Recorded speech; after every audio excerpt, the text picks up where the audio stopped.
My name is Claire, and I am 34 years old. I used to be a high school teacher in Portland, Oregon, living what everyone around me thought was the absolute definition of a perfect life. I had a beautiful home in a quiet and affluent neighborhood called Lake Oswego, where the lawns were manicured to within an inch of their lives, and the driveways were filled with luxury SUVs that never saw a speck of mud. I had a job I loved before I gave it up to become a full-time wife, and I had a husband who, on the surface, seemed like everything a woman could possibly want. Grant was 37 years old and worked in high finance. He was handsome in that sharp and angular way that commands attention in boardrooms and intimidates waiters in expensive restaurants. He made good money. In fact, he made exceptional money. He pursued me with the kind of intensity that felt romantic at the time, but looking back now, I can see it for what it really was. It was not romance, it was acquisition. To the outside world, we were the golden couple. We attended charity galas and hosted wine tastings in our expansive living room that overlooked the lake. My friends would come over and run their hands over the marble countertops in my kitchen and tell me how lucky I was. They would tell me that Grant was a catch. They would tell me that I had won the lottery of life. I would smile and pour them more Pinot Noir and agree with them, because that is what I was trained to do. I pushed down the uncomfortable feeling in my gut that told me this was not normal. I told myself I was lucky to have someone who loved me so much that he wanted to curate every single aspect of my existence. The control did not start with a slap or a shout. It started with suggestions. It started with what Grant called optimization. He was a man who dealt in assets and liabilities, and he viewed our marriage through the same lens. In the first year, he suggested that I change my wardrobe because my teaching clothes were too frumpy for the wife of a finance director. He hired a stylist to replace everything I owned with neutral tones and silk blouses that cost more than my first car. I thought he was being generous. I thought he was pampering me. Then he started correcting my speech. If we were at a dinner party and I told a story, he would place a hand on my arm and interrupt me to correct a minor detail or to rephrase my sentence to make it sound more sophisticated. He would smile when he did it. He would look at our guests and say that Claire sometimes gets carried away with her imagination. Everyone would laugh. I would laugh too, but inside I felt a small piece of my confidence chip away. It was a golden cage, but it was still a cage. I remember one morning specifically when we were preparing for a brunch with his partners. I had spent an hour on my hair and makeup. I put on the cream dress he had selected for me. I felt beautiful. I walked into the master bedroom to show him, and he stopped buttoning his cuffs. He looked me up and down with that critical and assessing gaze that made me feel like a stock portfolio rather than a human being. He walked over to me, and I expected a kiss. Instead, he reached out and adjusted the neckline of my dress. He smoothed a stray hair behind my ear and tilted my chin up. He told me that the lipstick was a shade too bright and that it made me look desperate. He said he preferred the subtle rose shade because it looked more classy. He said he only wanted me to look my best because I represented him. I went back to the bathroom and wiped off the lipstick. I applied the one he wanted. I stared at my reflection in the mirror and I felt a wave of suffocation so intense that I had to grip the edge of the sink to keep from falling. It was a feeling of being erased.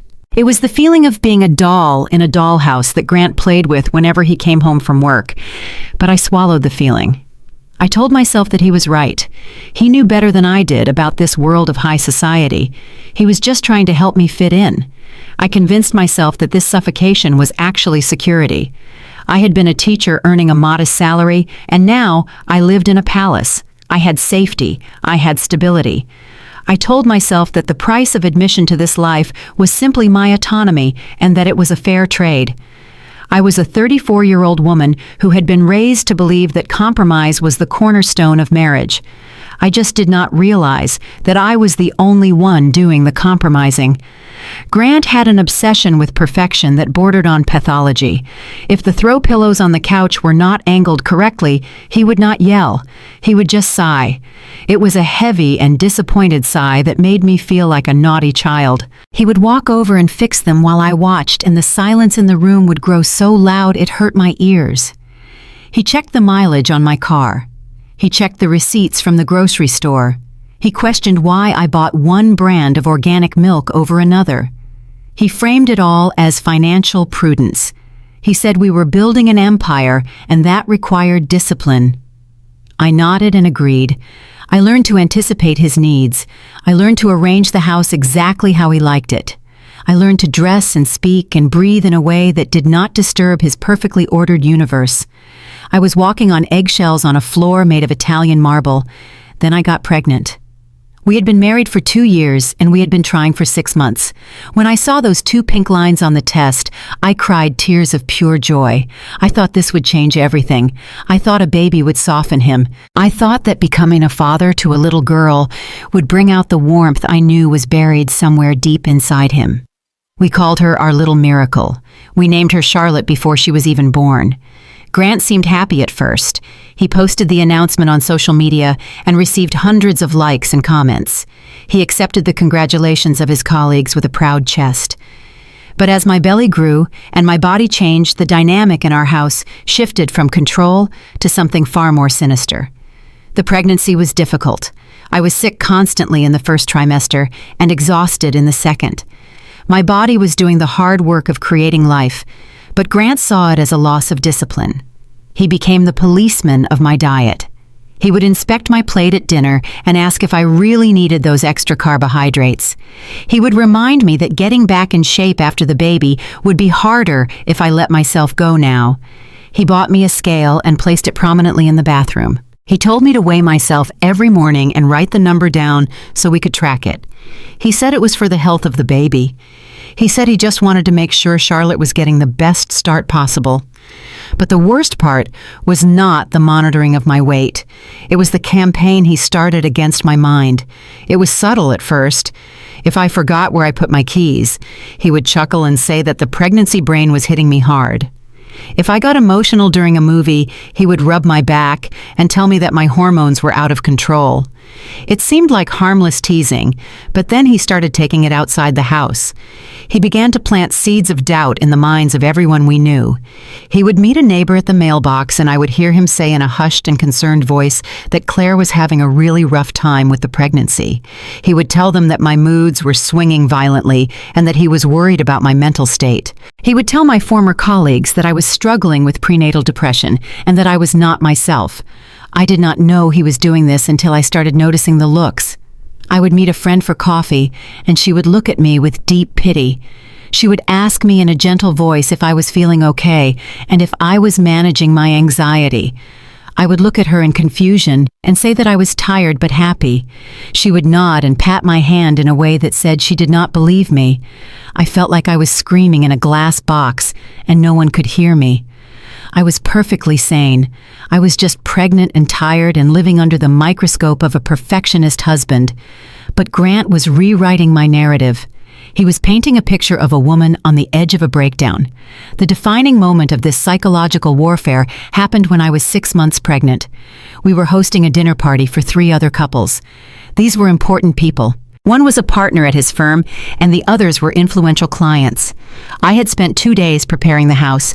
I had arranged the flowers exactly how Grant liked them. I had catered the food from the best restaurant in the city because Grant did not trust my cooking for such an important event. I was wearing a maternity dress that cost $600, and my feet were swollen and aching, but I was smiling. I was playing the part of the perfect hostess. We were sitting around the dining table, and the conversation was flowing. The wine was being poured freely, although I was drinking sparkling water. Grant was at the head of the table holding court.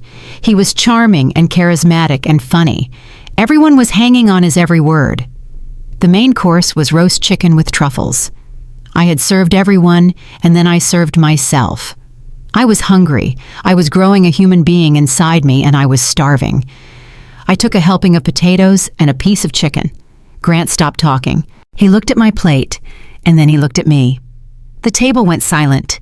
He smiled a tight and indulgent smile and said in a voice loud enough for everyone to hear that he admired my appetite. He said that most women would be worried about the baby weight, but he loved how I just did not care. He said it was brave of me to let go like that. The shame hit me like a physical blow. My face burned hot. I looked around the table and saw the other wives looking down at their plates. I saw the men shifting uncomfortably in their seats. I felt tears pricking at my eyes, but I refused to cry. I tried to make a joke of it. I tried to defend myself. I said that Charlotte was hungry and that the doctor said I needed to eat well. My voice shook a little, but I held my head up. I told him that I was healthy and the baby was healthy, and that was all that mattered. Grant did not get angry. He did not argue. He did something much worse. He put down his fork and looked at me with an expression of profound sadness and concern. He reached across the table and took my hand. He looked at our guests and sighed. He apologized to them. He said he was so sorry. He said that Claire had been having these outbursts lately. He said that the hormones were making me irrational and defensive, and that he was doing his best to support me through this difficult time. He squeezed my hand and told me that it was okay, and that he loved me even when I was like this. I froze. I stared at him in absolute disbelief. He had just twisted reality in front of 6 witnesses. He had turned my reasonable defense of my own hunger into a symptom of mental instability. He had cast himself as the long-suffering saint of a husband dealing with a crazy hormonal wife. And the terrifying part was that they believed him. I saw it in their eyes. I saw the sympathy shift from me to him. They looked at Grant with admiration for his patience. They looked at me with wariness. I wanted to scream. I wanted to throw my plate at the wall and tell them that he was a manipulator and a liar. But I knew that if I did that, I would only prove his point. If I yelled, I would be the hysterical pregnant woman he said I was. So I did nothing. I pulled my hand away from his and looked down at my plate. I did not eat another bite. I sat there while the conversation resumed around me, and I felt the walls of the room closing in. That night, after the guests had left, I sat in front of my vanity mirror and removed my makeup. Grant was in the bathroom humming a tune as if nothing had happened. I looked at my reflection. My eyes looked wild and frightened. My skin looked pale. I placed a hand on my swollen belly and whispered to Charlotte. I asked her if her mommy was crazy. I started to replay the last few months in my mind. Maybe I had been forgetful. Maybe I had been more emotional than usual. Maybe Grant was right. Maybe I was losing my grip on reality. This is the insidious nature of gaslighting. It does not just make you doubt your partner. It makes you doubt your own mind. It dismantles your trust in your own perception of the world until you are entirely dependent on the abuser to tell you what is real and what is not. Grant had successfully isolated me not just from my friends, but from myself. I went to bed that night lying next to the man who had humiliated me, and I felt grateful that he was still there. I felt grateful that he put up with me. I fell asleep thinking that I needed to be better. I needed to control myself. I needed to be the wife he deserved, because clearly I was failing. I did not know then that this was all part of a plan. I did not know that he was methodically breaking me down so that when he finally raised his hand against me, I would believe that I deserved it. The next morning, I woke up with a heavy feeling in my chest. Grant was already awake and dressed for work. He came over to the bed and kissed my forehead. He told me that he had called my obstetrician and left a message about my mood swings. He said he thought it might be time to discuss medication for my anxiety. He said he only wanted what was best for me and Charlotte. He looked so sincere. His blue eyes were filled with such convincing worry that I almost nodded. I almost agreed. But something deep inside me, a tiny spark of the woman I used to be, flickered. It whispered that I was not anxious. It whispered that I was trapped. I got out of bed and walked to the window. It was raining in Portland, which was nothing new. The gray sky pressed down on the manicured lawns of our neighborhood. I saw a neighbor walking her dog. She looked up and saw me in the window. She hesitated for a moment and then gave a small and awkward wave before looking away quickly. She had been at the party last night. She had seen the outburst. She now thought I was unstable. The isolation was complete. I was alone in a house worth $2 million with a husband who was convincing the world I was mad. And as I looked down at my belly, I realized with a jolt of pure terror that I was not just fighting for my own sanity anymore. I was fighting for the little girl growing inside me. I had to be strong for her. I had to figure out what was real. But the doubt was a heavy blanket, and I was so very tired. I turned away from the window and went to weigh myself on the scale Grant had bought. I stepped on it and waited for the number to settle, praying it was a number that would make him happy. That was my life. A series of attempts to make him happy while I slowly disappeared. The discovery happened on a Tuesday morning when the rain was hammering against the skylights of our pristine kitchen. Grant had left for the office early. He told me he had a meeting with the partners about a merger that was going to redefine the quarter. He was wearing his navy suit, the one that cost $3,000 and made his shoulders look broad and invincible. I had kissed him goodbye at the door, and he had patted my stomach with a distracted affection before getting into his Porsche and driving away. I was left alone in the silence of the house. I had a routine. I would wipe down the counters that were already clean. I would fluff the pillows that were already perfectly arranged. I was nesting, but I was also performing a ritual of obedience. I needed everything to be perfect for when he returned. It was trash day.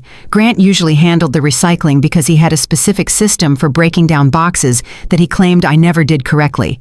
But the bin in his home office was overflowing. I knew he would be annoyed if he came home to a messy workspace, so I decided to empty it for him. I walked into his office.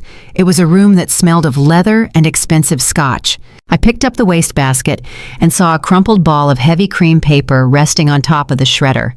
It was odd. Grant shredded everything. He was paranoid about information security. He told me constantly that in his line of work, privacy was the currency of the realm. Seeing a document that had been manually crushed and thrown away rather than shredded triggered a small alarm in my mind. I reached down and picked it up. My hands were shaking slightly. I told myself I was being ridiculous. I told myself it was probably just junk mail. But I smoothed out the paper on his mahogany desk. It was a letter from a bank I did not recognize. It was a second notice for a payment past due. My eyes scanned the lines and my breath caught in my throat. It was a demand for payment on an unsecured personal loan in the amount of $50,000. But the name on the account was not Grant's. It was mine. It said Claire A. Halloway. I stared at the paper. The numbers swam before my eyes. $50,000. I had never taken out a loan. I had no debts. I had paid off my student loans 3 years ago with the savings from my teaching job. I had a joint credit card with Grant for household expenses, but he managed the payments. I checked the date. The loan had been originated 4 months ago, right around the time I found out I was pregnant. My first instinct was confusion. Surely this was a mistake. Identity theft. Someone had stolen my social security number. I reached for my phone to call the bank, but then I stopped. Grant handled our finances. He told me repeatedly that I did not need to worry my pretty little head about money. He said he was the chief financial officer of our family, and my job was to be the chief executive officer of the household. If I called the bank, I would have to answer questions I did not know the answers to. I would look stupid. And if it was identity theft, Grant would know how to fix it better than I would. I waited for him to come home. The hours dragged by like lead weights. I sat on the sofa with the smoothed piece of paper in my lap. I practiced what I would say. I wanted to be calm. I wanted to be rational. I did not want to be the hormonal and crazy wife he told everyone I was. When the garage door opened at 7 o'clock, my heart hammered against my ribs. Grant walked in looking exhausted. He loosened his tie and dropped his briefcase by the door. He looked at me sitting in the dark living room and frowned. He asked why the lights were off. He asked if I was sulking. I stood up and held out the paper. My voice was small. I asked him what this was. Grant took the paper from my hand. He looked at it and his face went completely blank. For a second, I saw a flash of something that looked like fear, but it was gone so fast I thought I imagined it. Then the anger came. It was instant and terrifying. His face twisted. He crumpled the paper back up and threw it on the floor. He shouted at me. He asked what I was doing digging through his trash. He asked if I had no respect for his privacy. He stepped closer to me and I took a step back. He said that he worked 12 hours a day to provide this life for me, and the thanks he got was a wife who snooped around like a paranoid detective. I started to cry. I could not help it. I told him I was just cleaning. I told him I saw my name. I asked why there was a loan for $50,000 in my name that I did not know about. Grant stopped shouting. He took a deep breath. He ran a hand through his hair, and the rage evaporated as quickly as it had arrived. He looked at me with that pitying expression that I had come to hate.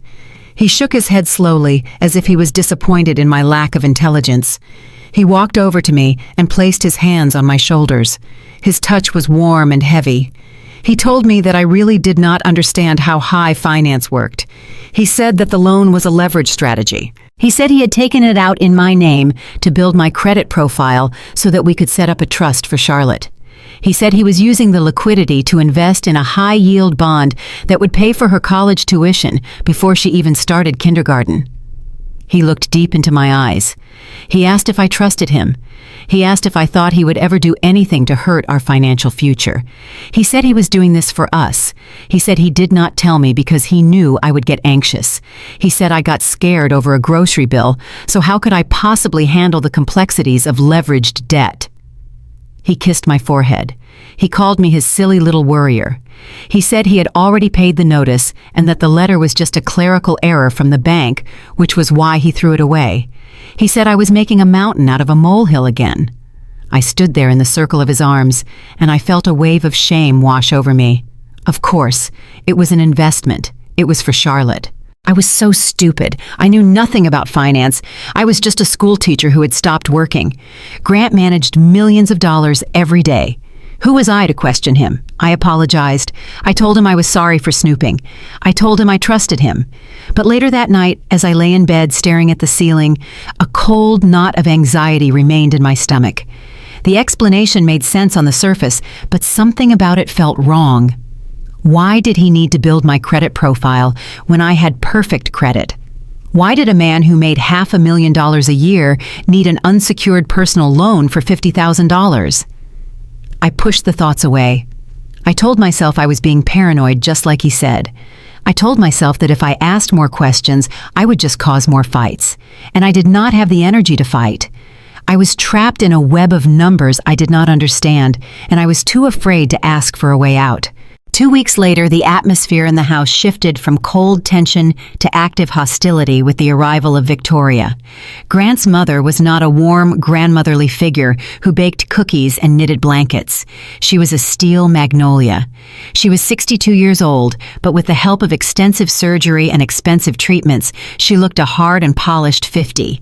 She arrived in a black Mercedes that she parked in the center of the driveway, blocking both of our cars. I watched her from the window as she stepped out.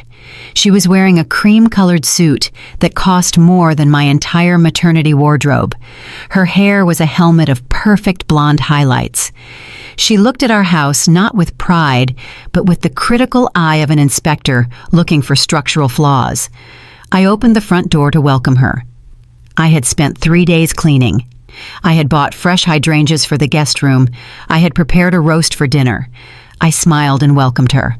I reached out to hug her, but she stiffened. She offered me her cheek like a queen offering a hand to a peasant. Her skin smelled of expensive perfume and old money. She pulled back and looked me up and down. She did not say hello. She did not ask how I was feeling. She looked at my belly, which was significant now at 6 months, and gave a thin smile that did not reach her eyes. She said I looked large. She said she hoped I was watching my sugar intake because carrying too much weight was a sign of poor discipline. Grant came up behind me and kissed his mother on the cheek. The dynamic changed instantly. Victoria softened. She touched Grant's face and told him he looked tired. She looked at me with an accusatory glare, as if my pregnancy was the sole cause of her son's fatigue. She said that Grant worked too hard. She said he carried the weight of the world on his shoulders. We moved into the living room. Victoria sat on the armchair and surveyed the room. She pointed out a speck of dust on the mantel that I had missed. She asked why I had chosen the blue curtains when beige would have been more elegant. Grant sat across from her, and they began to talk. They spoke about people I did not know. They spoke about the club and the board members and the market. I sat there sipping my water, feeling like an intruder in my own home. They did not include me in the conversation. Occasionally, Victoria would throw a comment in my direction. She would ask if I was bored staying at home all day. She would ask if I planned to go back to work or if I intended to rely on Grant's generosity forever. It was subtle, but it was cutting. She was painting a picture of me as a leech, a woman who brought nothing to the table but a womb and a list of expenses. She mentioned a friend of hers whose son had married a doctor. She emphasized the word doctor. She said it was so refreshing to see young women pulling their own weight these days. She looked at Grant and sighed. She said that some men just had big hearts and a need to rescue people. Grant nodded. He looked at me with that same benevolent condescension he had used when discussing the loan. He told his mother that I was doing my best. He said that managing the house was harder than it looked for someone who was not used to high standards. It was a defense that was actually an insult. He was validating her view of me as incompetent while pretending to protect me. I sat there and let their words wash over me. I felt the baby kick. It was a strong kick, a reminder that I had a job to do. I had to protect her, even if it meant swallowing my pride and letting this woman dissect my worthiness piece by piece. The next 3 days were a masterclass in psychological torture. Victoria did not just visit. She invaded. She woke up at 5 in the morning, and by the time I came down at 7, the kitchen was already hers. On the second day, I walked in to find her clearing out my pantry. The trash can was full of my things, my boxes of crackers, my favorite tea, the spices I used for my chili recipe. I stood in the doorway and asked her what she was doing. My voice was trembling. I was exhausted. My back ached constantly now, and my feet were swollen to the point where even my slippers felt tight. Victoria did not even turn around. She dropped a bag of pasta into the trash. She said she was getting rid of the junk. She said that if I expected to raise a healthy child, I needed to stop buying processed garbage. She said that Grant deserved organic meals made from scratch, not this lazy convenience food. I tried to argue. I told her that those were the brands I liked. I told her that I was the one who cooked.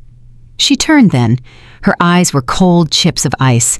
She wiped her hands on a towel and looked at me with absolute disdain. She said that as long as Grant was paying for the food, she would decide what was appropriate to be in his house.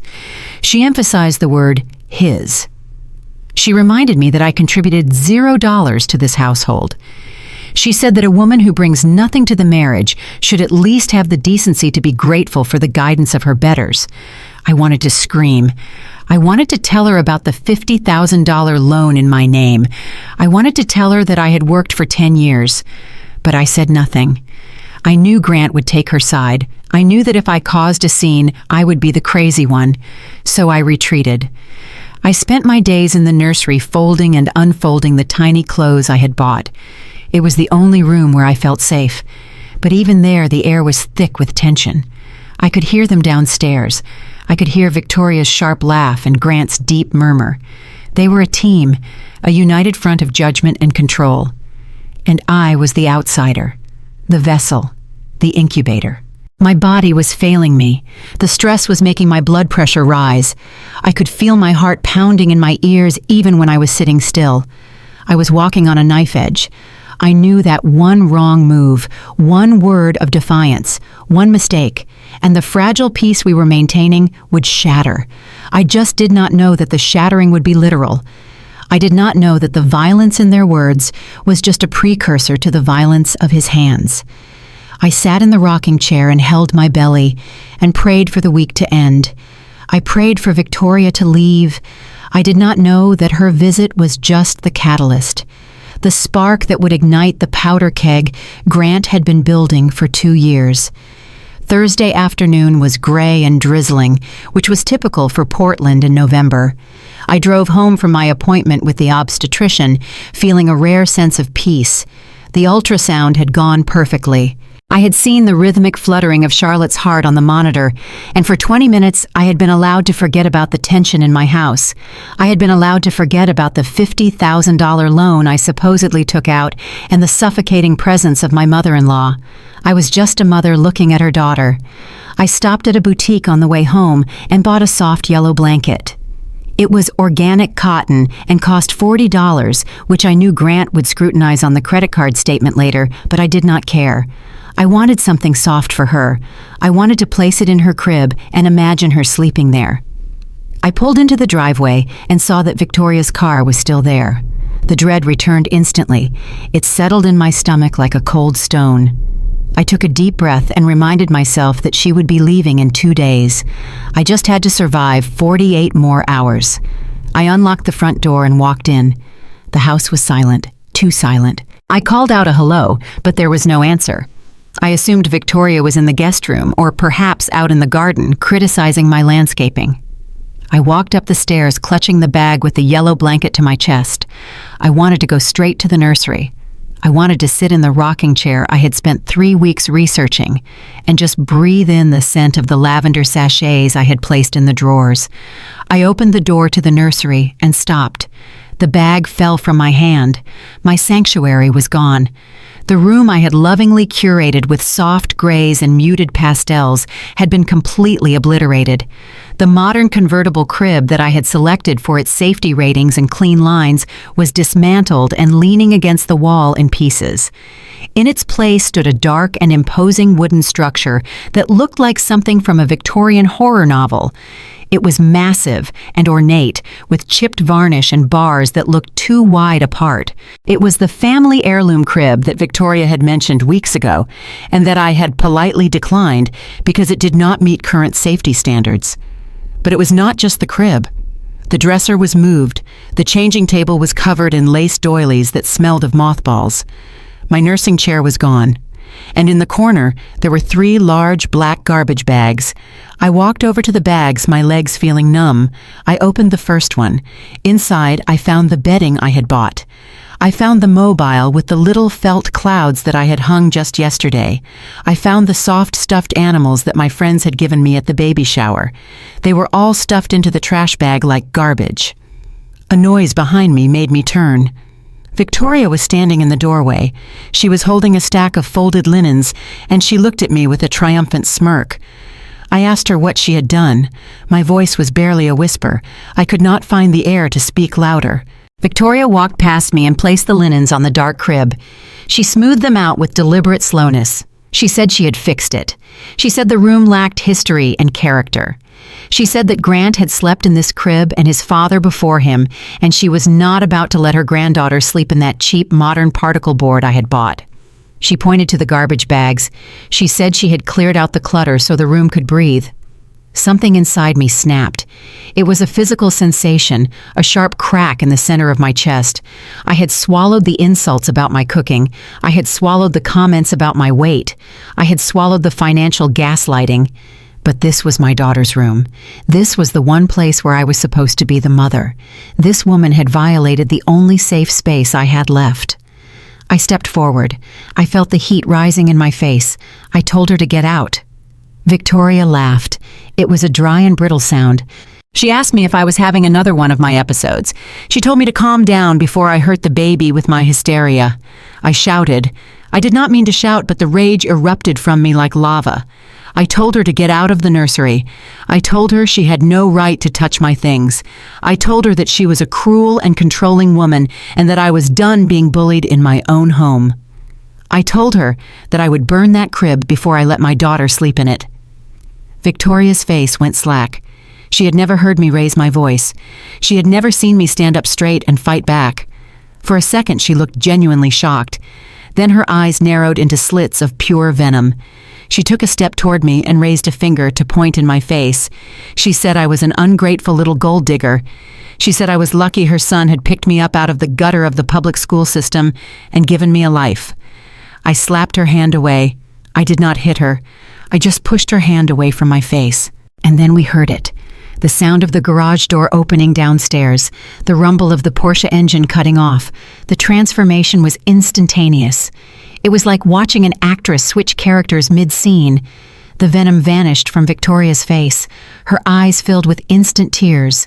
She let out a sob that sounded heartbroken and terrified. She backed away from me and huddled against the wall, clutching her chest, as if she were in physical pain. I stood there freezing in horror. I knew what was coming. I heard Grant's heavy footsteps on the stairs. I heard him calling out. He asked if everything was okay. He asked what the yelling was about.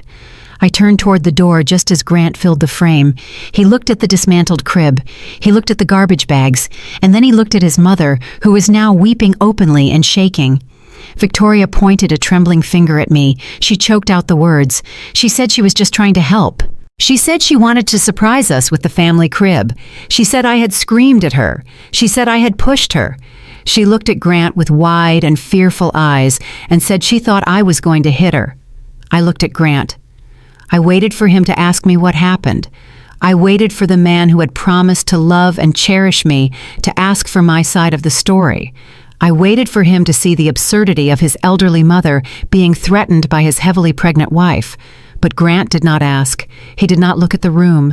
He did not look at the evidence. He looked only at me, and in his eyes I saw the end of my life as I knew it. The mask of the charming finance executive fell away completely. There was no love there. There was no patience. There was only a cold and terrifying rage that made my blood run cold. Grant walked into the room. He moved with a slow and predatory grace. He closed the distance between us in 3 long strides. He did not shout. His voice was a low growl that vibrated in the floorboards. He asked me how dare I. He asked me who I thought I was to touch his mother.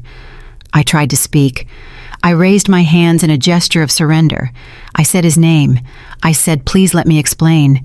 I said she destroyed the nursery. I said she threw away Charlotte's things. Grant did not hear me, or he chose not to hear me. He grabbed my upper arm. His fingers dug into my flesh with bruising force. He pulled me close to his face. I could smell the coffee and mint on his breath. I could see the tiny red veins in his eyes. He said I was out of control. He said he had tried to be patient with my mental state. He said he had covered my debts. He threw the $50,000 loan in my face. He said he worked himself to the bone to pay for my mistakes, and this was how I repaid him. By assaulting the woman who gave him life, by acting like a spoiled and ungrateful brat. He shook me. My head snapped back and forth. I felt dizzy. I begged him to stop. I told him he was hurting me. I told him to think of the baby. The mention of the baby seemed to trigger something darker in him. He looked down at my stomach and his lip curled in disgust. He said that I was not fit to be a mother. He said I was a liability. He said I was a financial drain and an emotional burden, and he was sick of carrying me. He shoved me. It was not a gentle push. It was a violent thrust of his entire body weight against mine. I stumbled backward, my feet tangled in the pile of disassembled crib parts that Victoria had left on the floor. I lost my balance. My arms flailed, trying to catch onto something, but there was nothing there. I fell hard. I landed on my side, but the momentum carried me forward, and my stomach struck the wooden frame of the old crib. The impact knocked the wind out of me. A sharp and blinding pain exploded in my abdomen. It felt as if something had ripped inside me. I gasped for air. I curled into a fetal position, instinctively wrapping my arms around my belly to protect Charlotte. I looked up at Grant. I expected to see horror on his face. I expected him to rush to me. I expected the husband to return, but the husband was gone. The monster was standing over me. He did not help me up.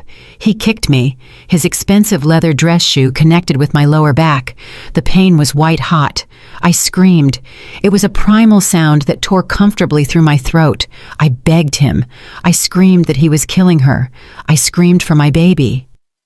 Grant did not stop. He kicked me again, this time in the thigh. He was shouting now. He was listing my failures. He was shouting about the money. He said I cost him too much.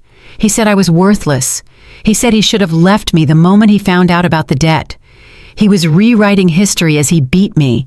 He was justifying his violence with the lies he had planted weeks ago. Then he dropped to his knees. He straddled me. He pinned my arms to the floor so I could no longer cover my stomach. I thrashed. I fought with every ounce of strength I had. I bit his hand. I scratched at his face. But he was strong. He was a man who went to the gym 5 days a week, and I was a woman 6 months pregnant and paralyzed by terror. He punched me. His fist connected with my shoulder, then my ribs. I heard a crack. Time seemed to slow down. The room dissolved into a blur of gray walls and the dark wood of that hateful crib. The only thing that was sharp and clear was the look in Grant's eyes. It was not just anger. It was hatred.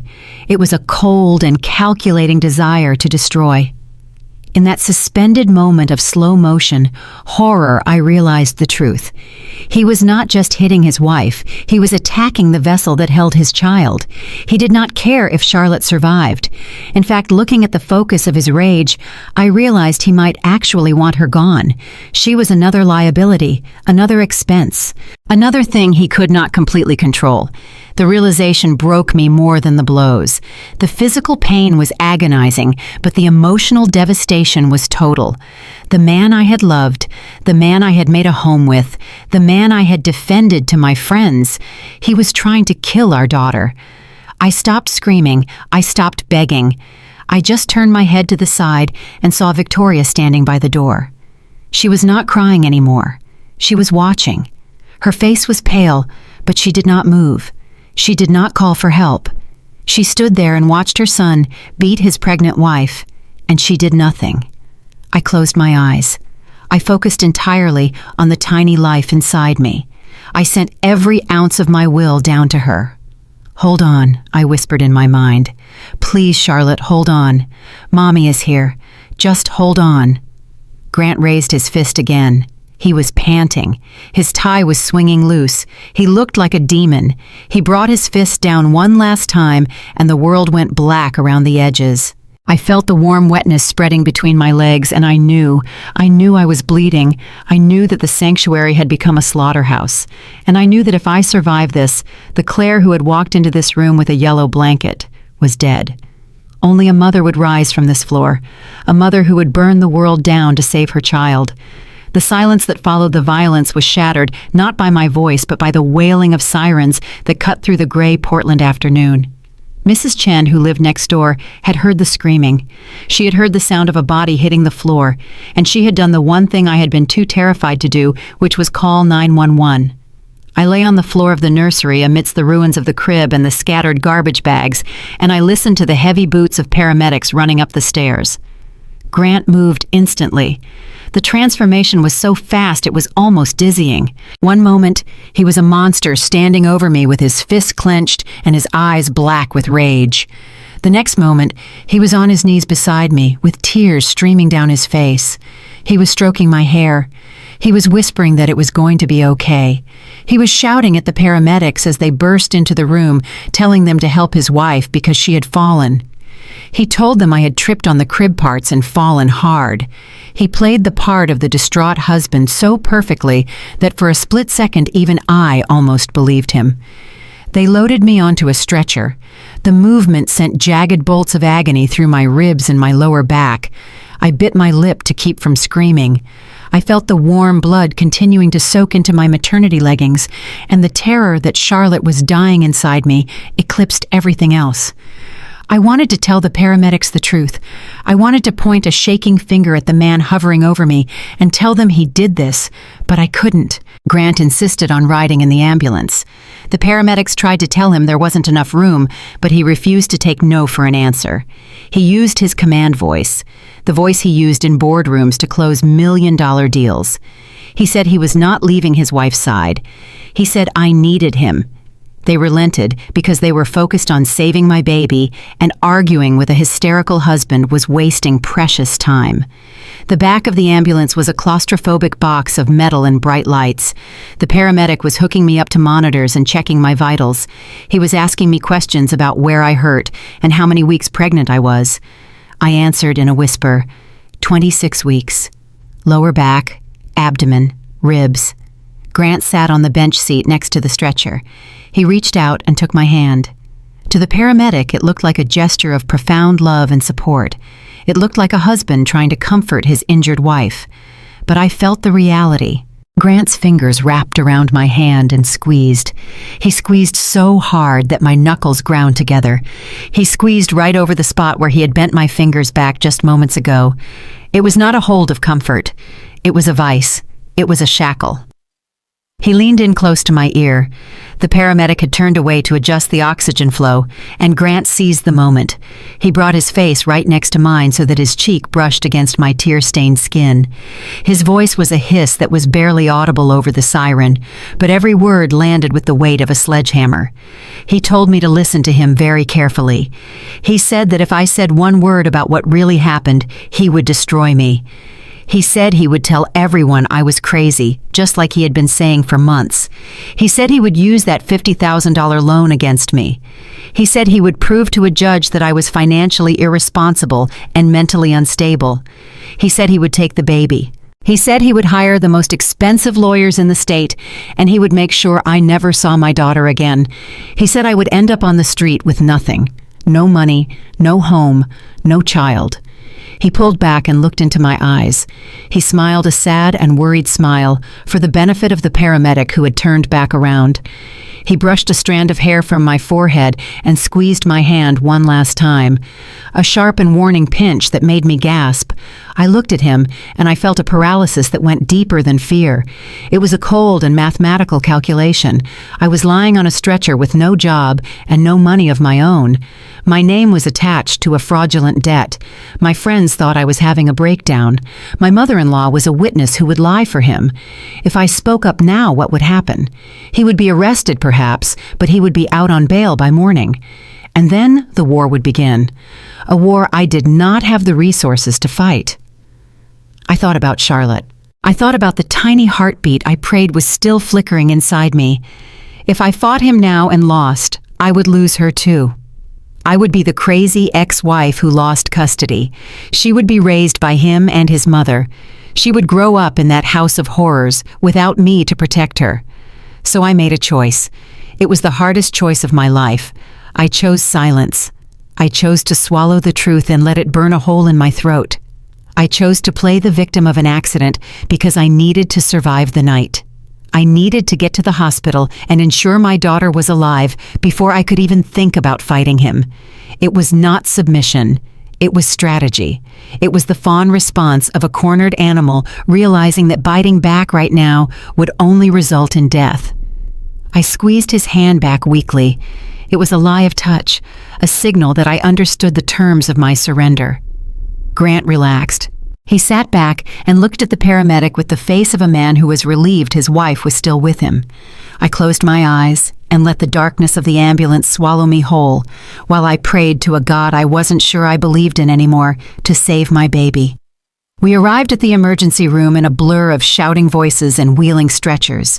The doors burst open, and the cold hospital air hit my face. I was rushed into a trauma bay. The lights were blindingly bright. Doctors and nurses swarmed around me, cutting my clothes off and attaching more wires to my chest. Grant was there too. He was standing in the corner of the room, looking pale and anxious. He had perfected the role. He was the picture of the concerned spouse, terrified of losing his family. I was answering questions on autopilot. Yes, I had fallen. I tripped in the nursery. I landed on the crib. No, I did not lose consciousness. Yes, I was bleeding. Every lie was a dagger in my own heart, but I kept looking at Grant in the corner and seeing the threat in his eyes. Then the curtain was pulled back and Maggie walked in. She was not a doctor. She was a nurse, but she carried herself with an authority that made the residents in the room step back. She was 45 years old, with graying hair pulled back in a severe bun and eyes that had seen everything human beings could do to one another. She introduced herself as the charge nurse. Her voice was calm and low and steady. It was a voice that anchored the chaos of the room. She began her examination. She moved with efficient and gentle hands. She checked my blood pressure. She checked the fetal heart monitor. Then she asked me to roll onto my side so she could check my back. I flinched when she touched the spot where Grant had kicked me. The pain was blinding. Maggie paused. She did not say anything immediately. She lifted the hospital gown higher, exposing the angry purple bruising that was already blooming across my lower back and ribs. She traced the shape of the bruise with a gloved finger. I held my breath. I knew what she was seeing. A fall causes diffuse bruising. A fall causes impact marks that make sense with gravity. But these were distinct. These were the shape of a shoe, the shape of a fist. and on my upper arm there were 4 distinct oval bruises where fingers had dug into my flesh. Maggie pulled my gown back down and gently helped me roll onto my back. She stood up straight and looked at me. Her expression had changed. The professional detachment was still there, but behind it there was a sharp and piercing intelligence. She looked deep into my eyes, and for the first time that night I felt seen. I felt like someone was looking past the lies and the fear and seeing the truth screaming inside me. Then she looked at Grant. Grant was stepping forward. He started to ask if I was okay. He started to launch into his prepared speech about how clumsy I had been lately. Maggie held up a hand. It was a small gesture, but it stopped him cold. She did not smile. She did not offer him reassurance. She looked at him with a gaze of absolute steel. She turned back to me and spoke clearly enough for the entire room to hear. She said that she needed to inform us of a standard hospital protocol. She said that whenever a pregnant patient presents with trauma that includes bruising of this specific nature, the hospital intake system automatically photographs the injuries. Grant frowned. He asked what she meant. Maggie turned to him. She lied. It was the most beautiful and brilliant lie I had ever heard.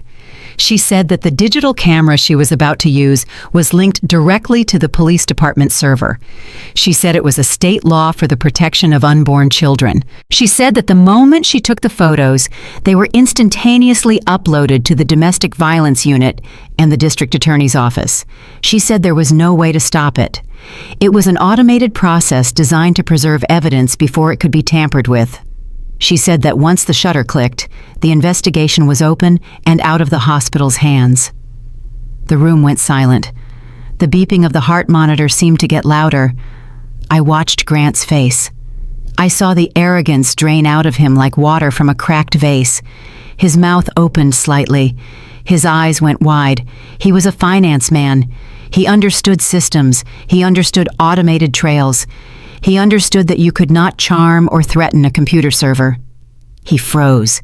He literally froze in place. The threat he had whispered to me in the ambulance evaporated because suddenly he wasn't the one in control. The system was. He looked at Maggie and then he looked at me, and for the first time I saw fear in his eyes. Pure, unadulterated fear. He realized that the narrative was no longer his to write. Maggie did not give him time to recover. She did not give him time to think of a way around it. She turned to the other nurse in the room and asked for the camera. Then she looked at Grant again. Her voice became brisk and dismissive. She told him that she needed to perform a sterile examination to check for amniotic fluid leakage. She said that due to the risk of infection and the sensitive nature of the procedure, hospital policy strictly prohibited any family members from being present in the room. She said he needed to leave immediately. It was another lie. Husbands stayed for exams all the time. But Grant was too terrified to question her. He was reeling from the news about the police server. He looked at me one last time, but the threat was gone from his eyes, replaced by panic. He nodded jerkily. He backed out of the room. Maggie watched him go. She waited until the heavy door clicked shut. She waited another 5 seconds to be sure he was gone. Then she turned to the security guard standing by the nursing station outside the curtain and gave a subtle nod. She walked back to my bedside. The steel left her eyes and was replaced by a profound and fierce kindness. She took my hand. She did not squeeze it like a vice. She held it like a lifeline. She leaned in close and whispered. She told me that the camera wasn't connected to anything but the hospital file. She told me she lied to get him out. She told me that I was safe now and he couldn't hurt me here. Then she asked me the question that would change my life. She asked me if he did this to me.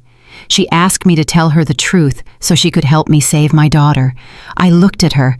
I looked at this stranger who had just risked her job and lied to a powerful man to protect me. The dam inside me broke. The calculation and the strategy dissolved into tears of relief. I nodded. I choked out the word, yes. And in that moment, the quiet revenge began, not with a weapon, but with the truth spoken to a woman brave enough to hear it. My nod was a small movement, but it caused the entire world to shift on its axis. Maggie did not waste a single second. She squeezed my hand one last time, and then she stood up and walked to the wall phone.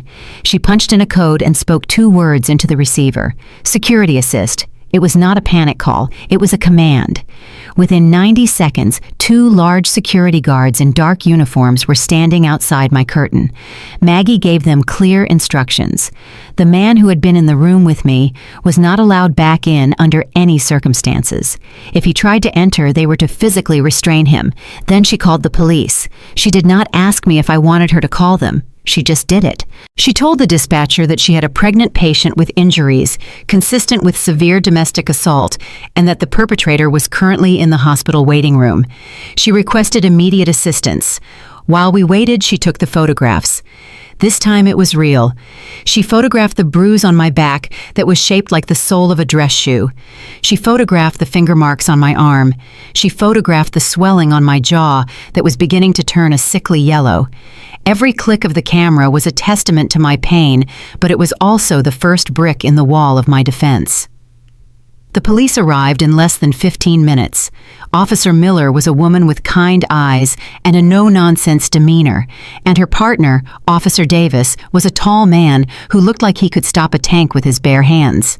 Maggie stayed with me while I gave my statement. It was the hardest thing I had ever done. I had to say the words out loud. I had to tell them that my husband beat me. I had to tell them that he kicked me in the stomach while I was pregnant with his child. Every sentence felt like I was betraying the vows I had made, but then I would feel Charlotte move inside me, and I knew that my only loyalty now belonged to her. Officer Davis went out to the waiting room to detain Grant.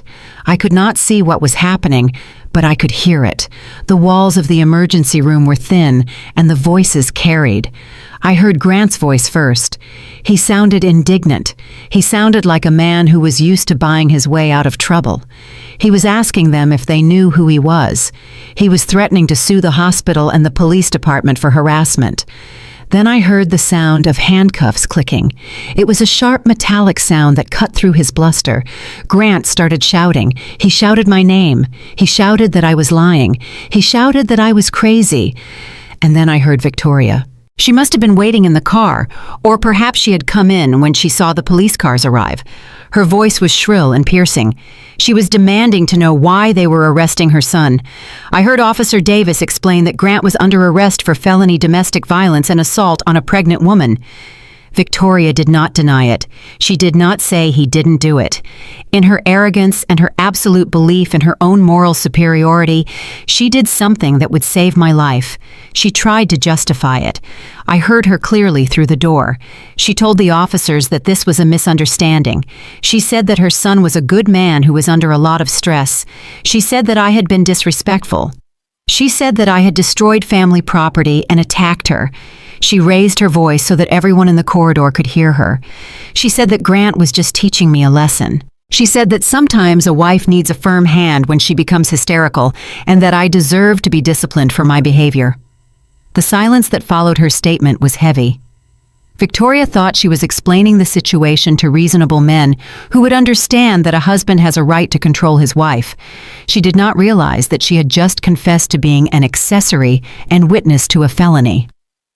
Officer Miller walked back into my room a moment later.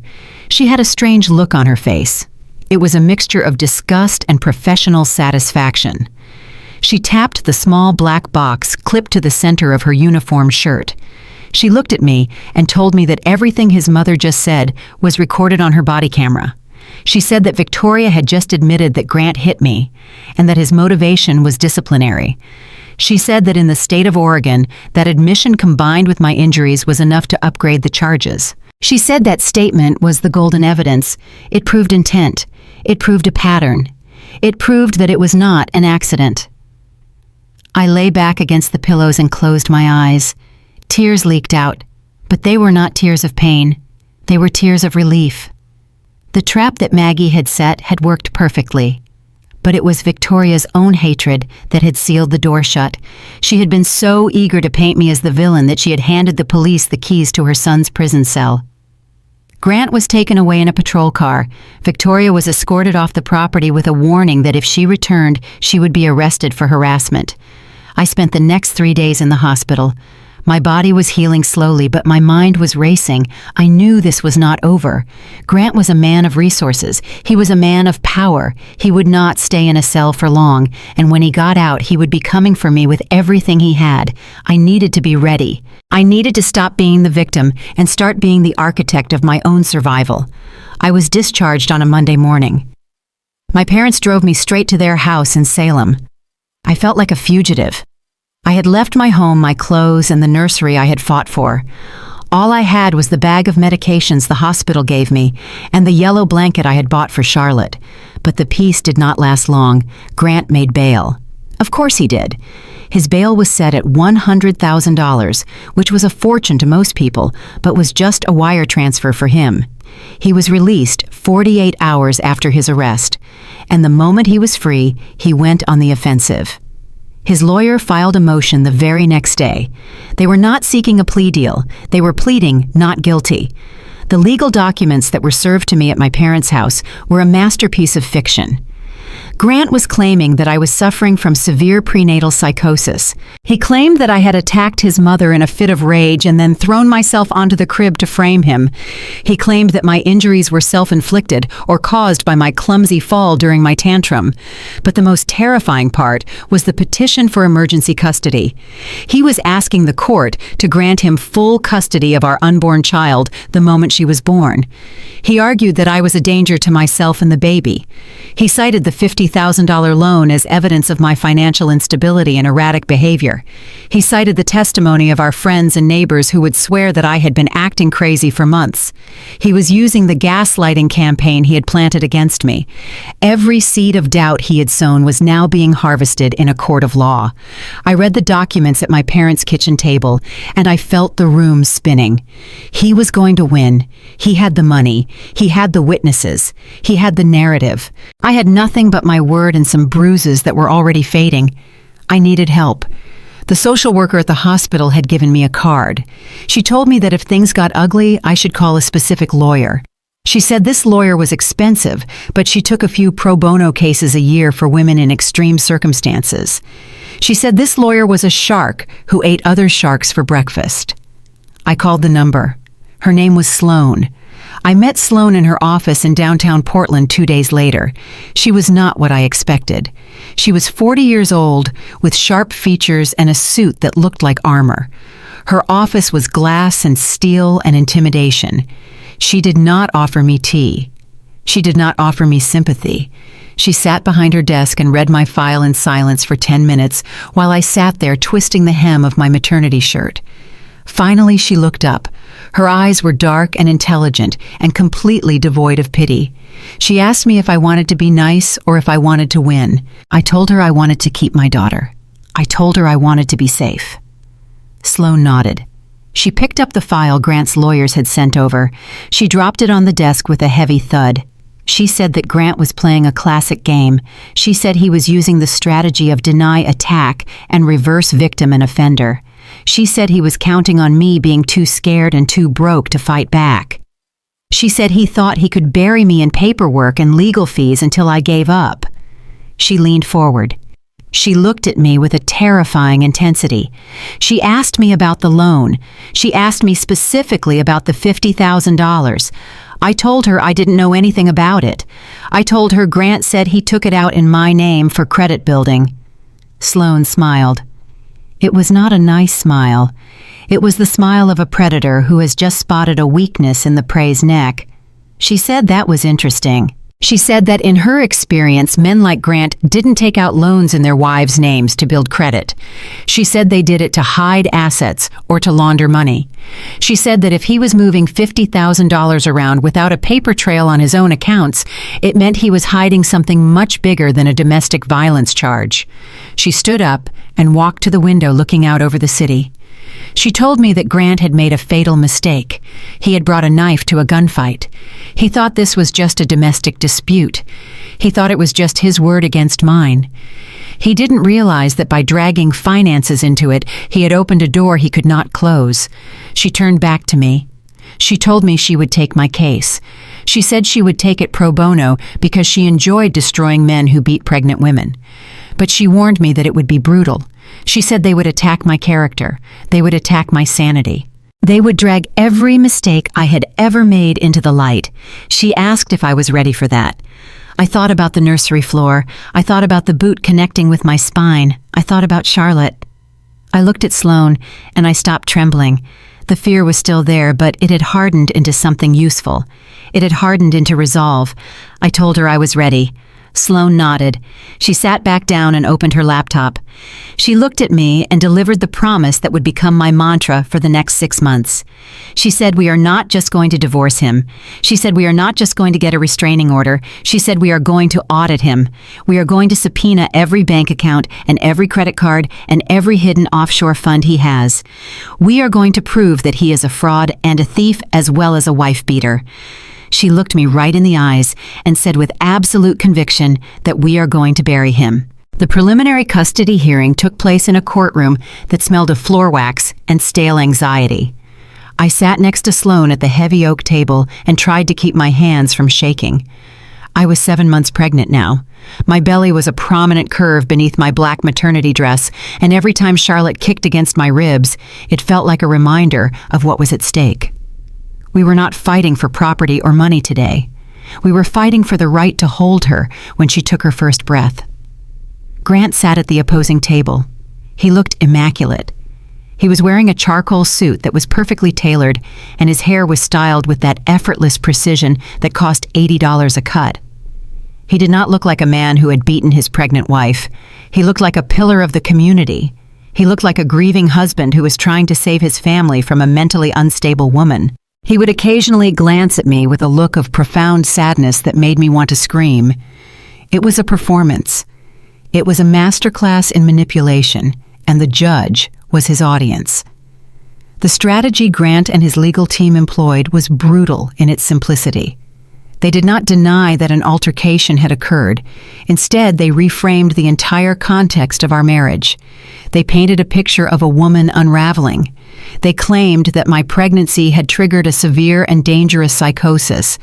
They claimed that I was the aggressor and that Grant had been forced to restrain me to protect his mother and our unborn child. But the most painful part was not hearing Grant's lies. It was seeing the people I loved validate them. Grant called 3 witnesses to the stand. These were not strangers. These were people I had cooked for, people whose children I had babysat, people I had laughed with and confided in. First, it was Jessica. She had been my neighbor for 2 years. We had walked our dogs together. I watched as she walked to the stand and avoided my eyes. She swore on the Bible, and then she looked at Grant's lawyer and answered his questions with a trembling voice. She described the dinner party. She described my outburst over the food. She told the judge that I had seemed irrational and aggressive. She said that Grant was always so patient with me. She said that everyone in the neighborhood was worried about Claire because she just wasn't right in the head lately. I felt a physical pain in my chest that had nothing to do with my healing ribs. It was the sharp, cold knife of betrayal. I wanted to stand up and shout at her. I wanted to ask her if she remembered the time I brought her soup when she had the flu. I wanted to ask her how she could look at a woman who had been beaten black and blue and side with the abuser. But I knew the answer. Grant had charmed her. Grant had spun his web of lies long before the violence happened. He had prepared the battlefield, and I had not even known we were at war. Then it was Mark, a former colleague of Grant's who had been to our house for barbecues. He testified that Grant had often come to work looking exhausted and confided in him about my erratic behavior. He said Grant was a saint for putting up with me. He said that he had seen me looking disheveled and manic at the grocery store once. It was a lie. I had never been manic. I was just tired. But in this courtroom, tiredness was being weaponized into madness. I sat there and felt the walls closing in. I looked at the judge. He was an older man with a stern face. He was taking notes while Mark spoke. He wasn't looking at me with sympathy. He was looking at me with scrutiny. He was wondering if the polished man in the suit was telling the truth. He was wondering if the pregnant woman with the bruises was actually a danger to her own child. The panic began to rise in my throat like bile. It was a suffocating terror that made my vision blur. They were rewriting my reality. They were taking my life and twisting it into a horror story where I was the monster. I thought about Charlotte. I imagined her being handed to Grant.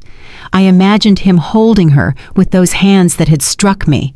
I imagined Victoria hovering over her crib, whispering poison into her ear. I imagined my daughter growing up thinking her mother was crazy, thinking her mother abandoned her. I felt a hand on my arm. It was Sloane. She did not look at me. She kept her eyes on the witness, but her grip was firm.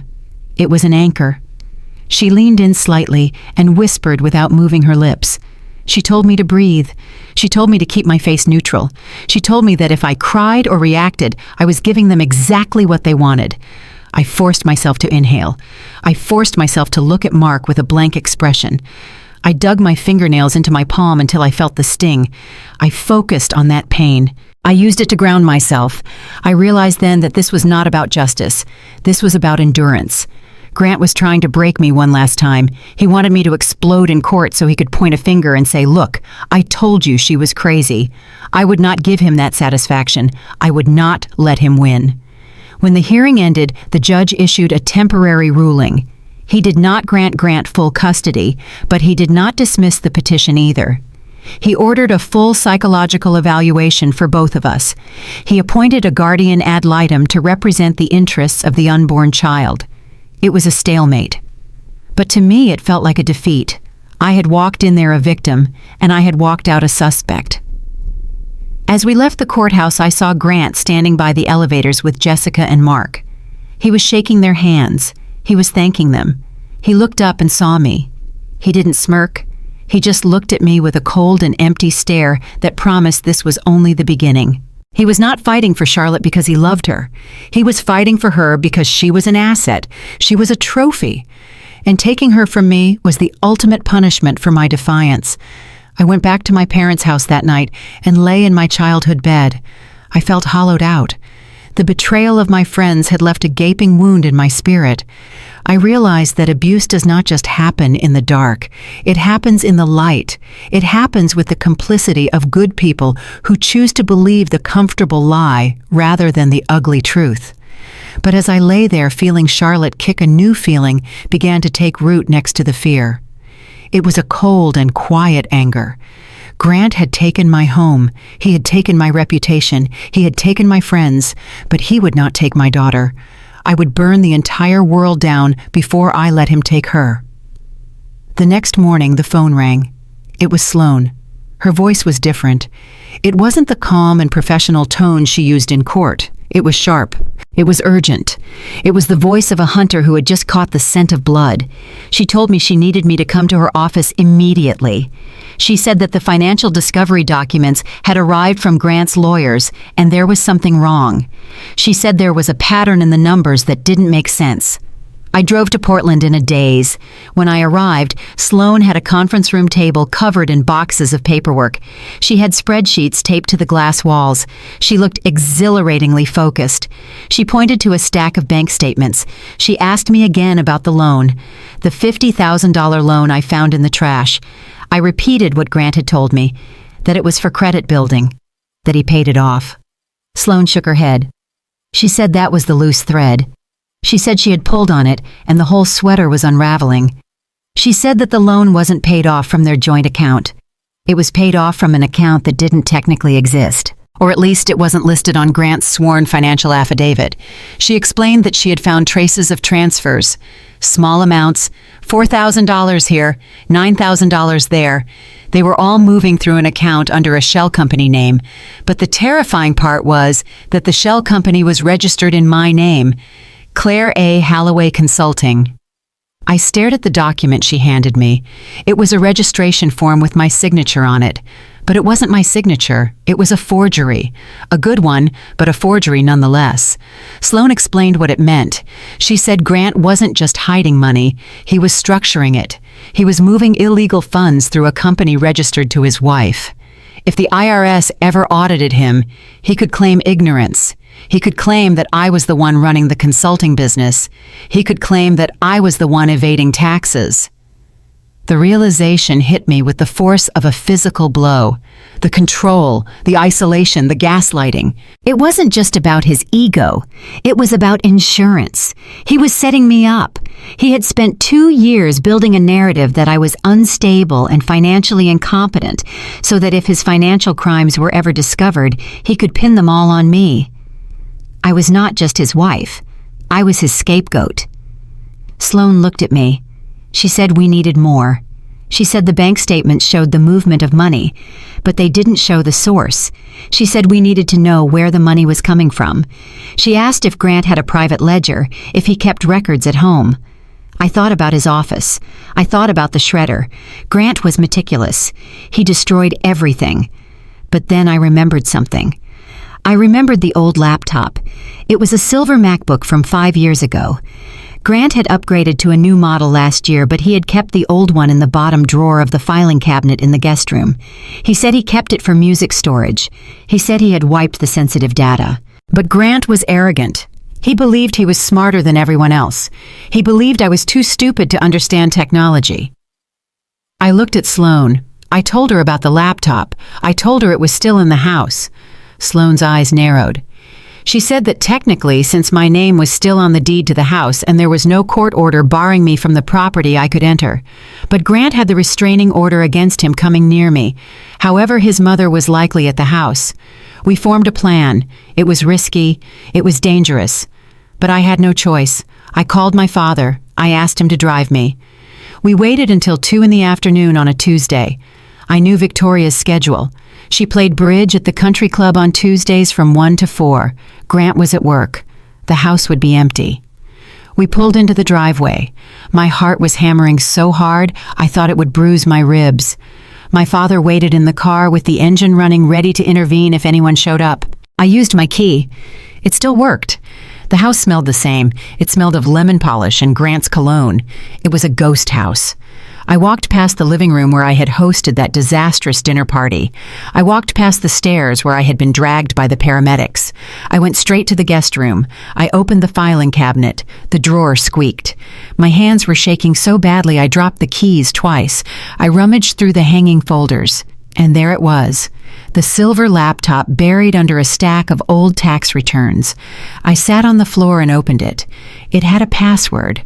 I stared at the screen. I tried his birthday. Incorrect. I tried our anniversary. Incorrect. I closed my eyes and tried to think like him. What did Grant love? Who did Grant love? He loved himself. He loved his success. I typed in the word Vanguard. It was the name of his first big promotion. Incorrect. I typed in Ascension. Incorrect. I took a deep breath. I remembered a conversation we had when we were dating. He had told me that the most important thing in life was legacy. He said legacy was the only immortality. I typed in legacy. The screen unlocked. My heart soared. I navigated quickly to the documents folder. It looked empty. Just some old music files and photos. But I knew Grant. I went to the system folders. I searched for hidden partitions, and I found it. A folder labeled simply personal. I clicked on it, and the world fell away. It was not just a few transfers. It was an empire of fraud. There were spreadsheets detailing years of embezzlement from his firm's clients. There were invoices for consulting services that never happened. There were wire transfers to accounts in the Cayman Islands, and all of it, every single fraudulent entity, every single illegal account, was linked to my Social Security number. He had stolen millions, and he had framed me for all of it. I pulled a USB drive from my pocket. Sloan had given it to me. I plugged it in and started copying everything. The progress bar moved agonizingly slow. I sat there on the floor of the guest room watching the blue line inch across the screen and listening for the sound of a car in the driveway. 10%, 20%. I looked at the numbers on the screen. This was not just theft. This was federal prison time. This was 20 years behind bars. This was the end of his career, the end of his reputation, the end of his life as he knew it. 50%. A sense of calm washed over me. It was a cold and deadly calm. For months I had been afraid of him. I had been afraid of his fists, afraid of his lawyers, afraid of his money. But as I watched the files copy, I realized that the power had shifted. He thought he was the predator. He thought I was the prey. But he had underestimated me. He had underestimated what a mother would do to protect her child. 80%. I heard a car door slam outside. My heart stopped. I looked out the window. It wasn't Victoria. It was a delivery truck turning around in the neighbor's driveway. I let out a breath that was a sob. 99%. Complete. I yanked the USB drive out of the computer. I shut the laptop and shoved it back into the drawer. I stood up and smoothed my dress. I walked out of that house with my head held high. I had the smoking gun in my pocket. I had the nuclear codes. When I got back to the car, my father looked at me with worry etched into his face. He asked if I was okay. I touched the USB drive in my pocket. It felt warm. I looked at my father and smiled. It was the first genuine smile I had felt in months. I told him I was better than okay. I told him we were going to win. I did not scream. I did not celebrate. I just sat in the passenger seat as we drove away and let the feeling of quiet revenge settle into my bones. Grant had tried to destroy me with lies. I was going to destroy him with the truth. I was going to take his freedom. I was going to take his money. And I was going to ensure that the only time he ever saw his daughter would be through a pane of reinforced glass in a federal penitentiary. The financial unmasking was complete. Now it was time for the execution. The final day of the hearing arrived under a heavy blanket of gray clouds that seemed to press down on the city of Portland. I walked into the courthouse with Sloan by my side. My belly was heavy and tight, and I could feel the rhythmic hiccups of my daughter inside me. It was a grounding sensation. It reminded me that I was not just a plaintiff, or a defendant, or a victim. I was a vessel of life. I was a mother. And today, I was going to sever the head of the snake that threatened us. The courtroom was packed. Grant's legal team had done an excellent job of dragging the proceedings out. They had spent the morning presenting character witnesses who spoke of Grant's philanthropy and his dedication to the community. His lawyer was a man named Mr. Sterling, who had a voice like poured honey and a smile that did not reach his eyes.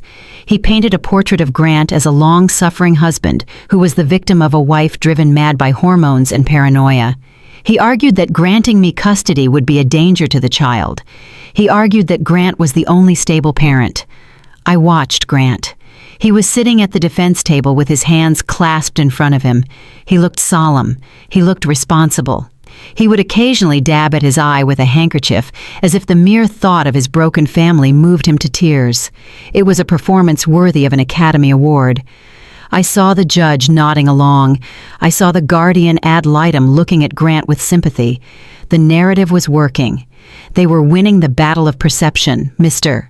Sterling stood up for his closing remarks regarding the custody petition. He adjusted his silk tie.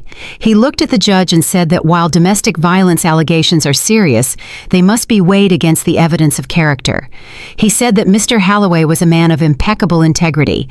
He said that a man who managed millions of dollars for the city's elite did not lose control. He said that I was a woman with a history of financial irresponsibility and emotional outbursts. He asked the court to look past the hysteria and do what was best for the child, which was to place her with her father. The judge looked at Sloan. He asked if she had any rebuttal witnesses or further evidence to present before he made his ruling. Sloan stood up. She did not rush. She moved with the slow and deliberate confidence of an executioner who has already sharpened the blade. She smoothed the front of her blazer. She looked at Grant and smiled. It was a small and terrifying smile. She said that she agreed with the defense on one point. She said that character is indeed the central issue here. She said that if a man is capable of lying to the federal government and stealing from his own clients, then he is certainly capable of lying to a family court judge about beating his wife. Mr. Sterling jumped up. He objected. He said this was a custody hearing, not a financial audit. The judge frowned. He asked Sloan where she was going with this. Sloan picked up a thick stack of documents. She held them up. She said that during the discovery phase of the divorce proceedings, we had uncovered evidence that directly contradicted Mr. Halloway's sworn financial affidavit. She said that this evidence went to the core of his credibility and his fitness as a parent.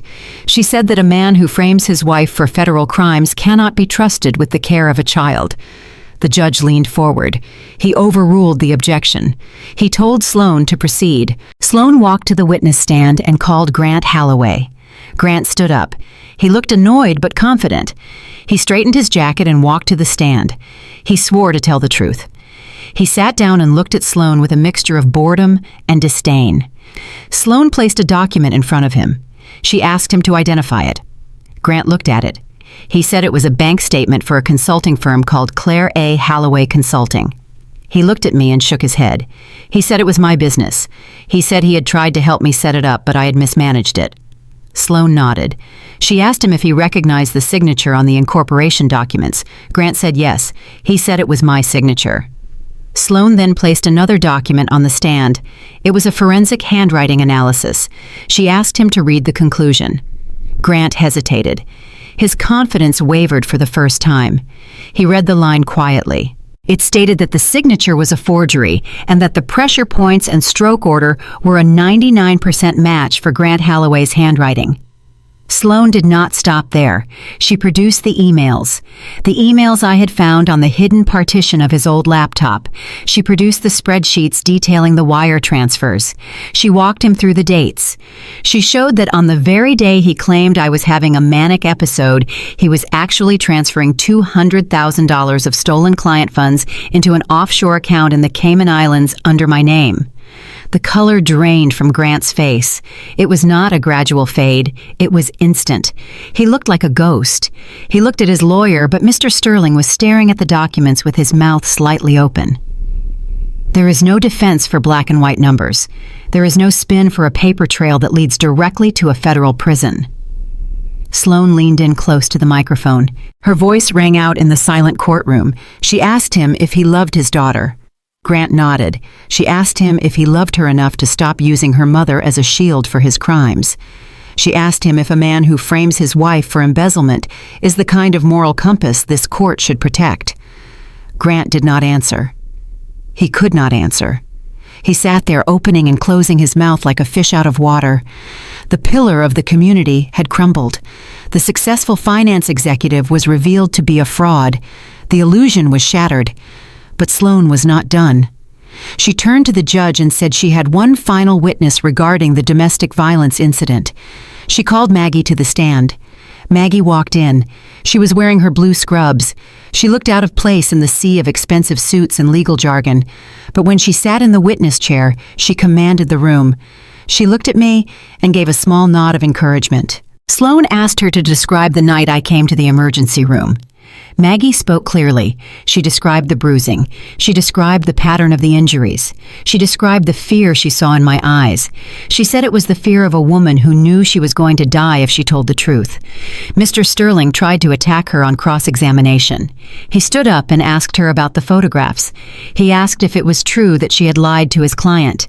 He asked if she had fabricated a story about an automatic police upload to coerce his client into leaving the room. He smirked as if he had caught her in a trap. He thought proving she was a liar would discredit her. Maggie did not flinch. She looked Mr. Sterling in the eye. She said yes. She admitted she lied. Mr. Sterling looked at the judge with triumph. He said that the witness was admitted to being dishonest. Maggie interrupted him. She kept her voice calm. She said she lied because she had a patient who was bleeding and terrified and trapped in a room with her abuser. She said that as a medical professional, her first duty is to do no harm. She said that leaving me in that room with Grant would have been harm.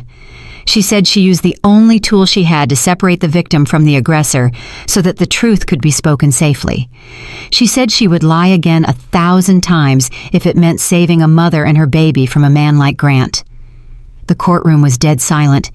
I saw the female bailiff wipe a tear from her eye. I saw the judge look at Maggie with profound respect. Mr. Sterling sat down. He had nothing left. His attack had backfired. Maggie's lie was not a sin. It was a shield. The judge cleared his throat. He looked at Grant, who was now slumped in the witness chair, looking small and defeated. He looked at the stack of financial evidence. He looked at me. He said he had heard enough. He ruled immediately. He denied Grant's petition for custody. He granted me full legal and physical custody of our unborn child. He issued a permanent restraining order, extending it to 20 years. Then he did something I did not expect. He looked at the bailiff and then at Grant. He said that based on the evidence presented regarding financial fraud and perjury, he was holding Grant in contempt of court. He said he was referring the financial evidence immediately to the district attorney and the Federal Bureau of Investigation. He ordered Grant to be taken into custody immediately until federal agents could arrive to charge him. I watched as the bailiff approached Grant. I watched as Grant stood up. His legs were shaking. He looked at me. There was no anger left in his eyes. There was only shock. He could not believe that the wife he had called stupid, the wife he had called crazy, the wife he had tried to erase, was the one standing while he was falling. They handcuffed him. The sound was a definitive click that echoed through the room. They led him out the side door. He did not look back. I sat there for a moment. Sloane put a hand on my shoulder. She squeezed it. She told me it was over. She told me we had won. I stood up. My legs felt steady. I walked out of the courtroom and into the hallway. Maggie was waiting for me. We did not say anything. We just hugged. It was a fierce embrace. Two women who had fought a monster in different ways and won. I walked out of the courthouse and the gray clouds were breaking. A shaft of sunlight hit the wet pavement. I took a deep breath of the cold air. I placed a hand on my belly. I whispered to Charlotte. I told her she was safe. I told her that her mother was not a victim. Her mother was a warrior, and her father would never hurt us again. The quiet revenge was complete. It was not loud. It was not violent. It was the absolute and crushing weight of the truth, and it was beautiful. The scheduled cesarean section took place on a cold morning in late December, just 2 weeks before my original due date. The decision was made by my medical team because of the trauma my body had endured and the stress levels that were spiking my blood pressure. They wanted to control the environment. They wanted to ensure that Charlotte arrived in a room filled with peace rather than the chaos of an emergency delivery. I lay on the operating table staring up at the bright surgical lights. The room was cold and smelled of antiseptic, but for the first time in months, the cold did not frighten me. It was the clean and sterile cold of safety. My parents were there. My mother was holding my left hand and stroking my hair just as she had done when I was a little girl with a fever. My father was pacing in the waiting room ready to stand guard over his granddaughter like a sentinel. There was no Grant. There was no Victoria. The absence of their toxicity was palpable. It felt like the air in the room was lighter. The anesthesiologist explained what was happening in a calm monotone. I could feel the tugging and the pressure, but there was no pain. I closed my eyes and focused on the darkness behind my eyelids. I thought about the journey that had brought me here. I thought about the nursery floor. I thought about the bruises that had finally faded from my skin, leaving only the invisible scars on my soul. I thought about the moment Maggie had looked at me and lied to save my life. I was not the same woman who had walked into that hospital months ago. That woman was timid and afraid. That woman believed she deserved to be managed.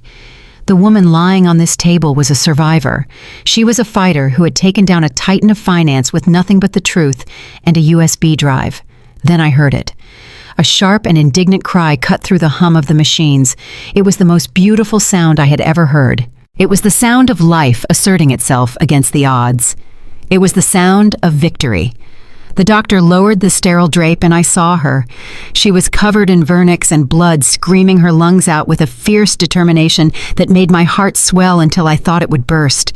The nurse cleaned her quickly and wrapped her in a blanket. They brought her to my chest. I looked at her face. She had dark hair and eyes that were squeezed shut against the harsh lights. She was perfect. She was whole. She was mine. I cried. I sobbed with a release that shook my entire body. The tears ran down my temples and into my ears, but I did not care. I kissed her forehead. Her skin was soft and warm. I whispered her name, Charlotte. I told her she was safe. I told her that no one would ever hurt her. I told her that her mother had fought a war for her and won. In that operating room surrounded by strangers in blue scrubs, I realized the magnitude of what I had done. I had not just saved myself, I had saved her. I had changed the trajectory of her life. She would not grow up watching her father belittle her mother. She would not grow up thinking that love meant control. She would grow up in a home filled with peace. She would grow up knowing that she was strong and worthy and free. The physical pain of the surgery was nothing compared to the overwhelming joy of holding my daughter. It was the moment I claimed my title not just as a mother, but as her protector. I had walked through fire to get to this moment, and looking at her tiny face, I knew I would do it all again. I would take every hit. I would endure every insult. I would suffer every moment of fear just to hold this miracle in my arms. The first year after Charlotte was born was a blur of sleepless nights and diaper changes, but it was also a time of reckoning with the ghosts that still haunted my mind. Survival mode is a powerful drug. It keeps you moving. It keeps you fighting. It numbs the pain so you can function. But once the danger is past, once the adrenaline fades, the trauma comes back to collect its debt. I was diagnosed with post-traumatic stress disorder when Charlotte was 3 months old. It started with the nightmares. I would wake up in the middle of the night drenched in sweat, my heart hammering against my ribs, because I had dreamt that Grant was in the house. In the dream, he was standing over the crib. He was holding a pillow. I would rush into the nursery and check on Charlotte. I would put my hand on her chest to make sure she was breathing. I would check the window locks 3 times. I would sit in the rocking chair with a baseball bat next to me, unable to close my eyes again until the sun came up. The triggers were everywhere. A loud voice in the grocery store would send me into a panic attack. If a man walked too close to me on the sidewalk, I would flinch. The smell of expensive cologne would make me nauseous. I was free on paper. I had full custody. I had the restraining order. But my body remembered the violence. My nervous system was stuck in a loop of constant vigilance, waiting for the next blow to fall. I started therapy. It was grueling work. I had to relive the abuse. I had to dissect the gaslighting. I had to forgive myself for staying as long as I did. I had to learn that I was not stupid for believing him. I was manipulated by a master. My therapist told me that healing is not a straight line. It is a spiral. You circle back to the pain, but each time you are a little higher, a little stronger. Maggie became my anchor during this time. We had stayed in touch after the trial, and she had become more than just the nurse who saved me. She became my best friend. We would meet for coffee on Sunday mornings while my parents watched Charlotte. Maggie would listen to me talk about the nightmares. She never told me to get over it. She never told me to move on. She just listened. She validated my pain.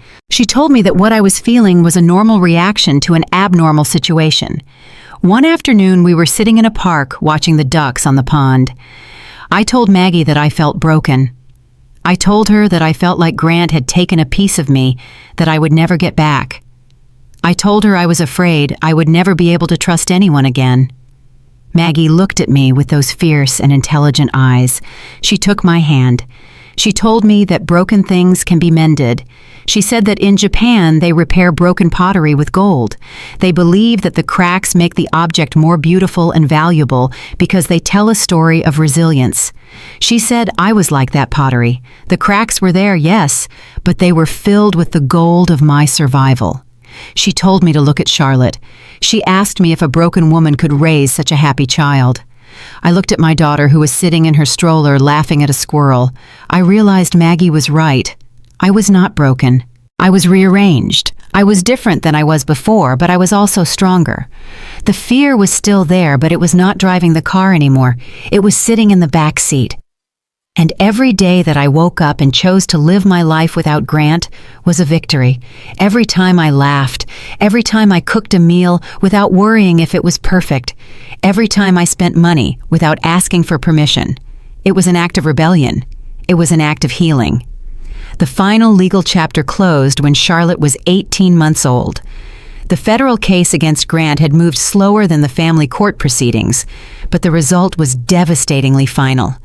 Because of the evidence I had secured from the laptop and the clear paper trail of money laundering and embezzlement, Grant had no cards left to play. He pleaded guilty to federal charges of wire fraud and tax evasion, in addition to the state charges of domestic violence. The sentencing hearing was the last time I saw him. He was wearing an orange jumpsuit. His hair was graying at the temples. The arrogance was gone. He looked smaller. He looked like a man who had been stripped of his illusions. He did not look at me. He stared at the table while the judge read the sentence. 8 years in federal prison, mandatory restitution of the stolen funds, a permanent criminal record that would ensure he never worked in finance again. And the permanent restraining order for me and Charlotte remained in place. Victoria was not there. After her accidental confession, she had retreated into social exile.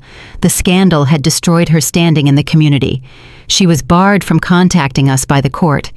I heard from a mutual acquaintance that she had moved to Arizona to live in a retirement community where no one knew her name. The queen bee had lost her hive. After the sentencing, I went home and put the house on the market. I could not live there anymore. It was too big, too full of ghosts. I sold it for a profit and used the money to pay off the fraudulent debts that had been assigned to me during the divorce settlement. I used the rest to buy a small cottage with a garden. It was not a mansion. It did not have marble floors or high ceilings, but it was mine. I painted the walls yellow. I planted roses. I bought furniture that was comfortable rather than impressive. 4 years passed. Charlotte grew into a bright and curious 4-year-old with a laugh that sounded like bells. We built a life that was quiet and safe. I went back to teaching. I loved being in the classroom again. I loved having my own income. I loved the feeling of independence. I also started dating again. It was terrified at first. I went on a few dates that went nowhere because I was too guarded, too suspicious. But then I met David. He was a pediatrician I met through a mutual friend. He was nothing like Grant. He was soft-spoken. He drove a sensible car. He wore sweaters that had holes in the elbows. Our first date was a walk in the park. I told him early on about my past. I told him I was a survivor of domestic violence. I told him I had trust issues. I expected him to run. I expected him to see me as damaged goods. David just stopped walking. He looked at me with kindness. He told me he admired my strength. He told me he was in no rush. He said we could go as slow as I needed. We have been seeing each other for 6 months now. It is a slow burn. There are no grand gestures, no love bombing, no attempts to control what I wear or what I eat. Just respect, just kindness. He asks me what I want to do. He listens when I speak. Last week he met Charlotte for the first time. We went for ice cream. I watched him wipe chocolate off her chin and make her laugh. I felt a warmth in my chest that I hadn't felt in years. It wasn't the fiery intensity I felt with Grant. It was something better. It was the warmth of a hearth fire, steady, safe, sustainable. I am teaching Charlotte that love is not about grandiosity. It is about safety. It is about respect. I am teaching her that she has a voice and that no one has the right to silence it. We are happy. It is a hard-won happiness, but it is ours. I found my purpose not just in teaching, but in speaking. It started small. I spoke at a local fundraiser for the shelter that had helped me with legal resources. I told my story. I told them about the isolation, the financial abuse, the violence, and I told them about Maggie. The response was overwhelming. Women came up to me afterward with tears in their eyes. They whispered their own stories. They told me about the husbands who controlled their money, the boyfriends who checked their phones, the partners who made them feel crazy. I realized then that my silence had been Grant's greatest weapon, and my voice was my greatest revenge. Now I travel to hospitals and medical conferences. I speak to doctors and nurses. I tell them the story of the nurse who lied. I tell them about the power of the intake exam. I tell them that they are the front line. I tell them to look past the explanations, to look at the eyes of the women who come in with accidental injuries. I tell them that one question can save a life. One brave action can change a destiny. I tell them about the photo protocol that Maggie invented on the spot. I urge them to be creative, to be brave, to use their authority to protect those who cannot protect themselves. I stand on stage and I look out at the sea of faces. I am no longer the victim in the nursery. I am Claire. I am a mother. I am a survivor. I am an advocate. And then I look directly into the camera. I know this video will be shared. I know that somewhere out there a woman is watching this on her phone while her husband is in the other room. A woman who is scared. A woman who thinks she is trapped. A woman who thinks she is crazy because he told her she is. I speak to her. I tell her that I see her. I tell her that I was her. I tell her that the fear she feels is real, but so is her strength. I tell her that leaving is the hardest thing she will ever do, but it is also the only thing that matters. I tell her that he will not change. I tell her that the apologies are lies. I tell her that the flowers he brings after he hits her are just part of the cycle. I tell her that she deserves to breathe. She deserves to sleep without fear. She deserves to handle her own money and pick her own friends and wear her own clothes. I tell her to look at me. I am living proof that there is life on the other side. I am living proof that you can walk out of hell and build a garden. I tell her that revenge is not about hurting him back.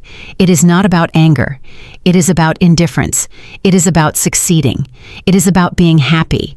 It is about raising children who do not know violence. I tell her to make the plan, to hide the money, to call the hotline, to find her Maggie, to find her Sloan. I tell her to hit the like button on this video, not for me, but so the algorithm shows it to another woman who needs to see it. I tell her to share it, because silence is the enemy. Silence is what kills us. My name is Claire. I am 38 years old. My daughter Charlotte is 4. We are safe, we are free, and we are happy. That is my revenge, and it is the sweetest victory I have ever tasted. Lesson learned. True revenge isn't about inflicting pain. It's about reclaiming your power with dignity and intelligence. Claire's story teaches us that silence protects the abuser, but the truth sets us free. We learned that financial independence is a shield every woman must carry, and that trusting your instincts is not paranoia, it's survival. Most importantly, we learned that strength isn't just enduring abuse. It's the courage to plan an exit, to use the law as a sword, and to build a life so beautiful that the past can no longer touch it. Stand tall, be smart, and never let anyone dim your light.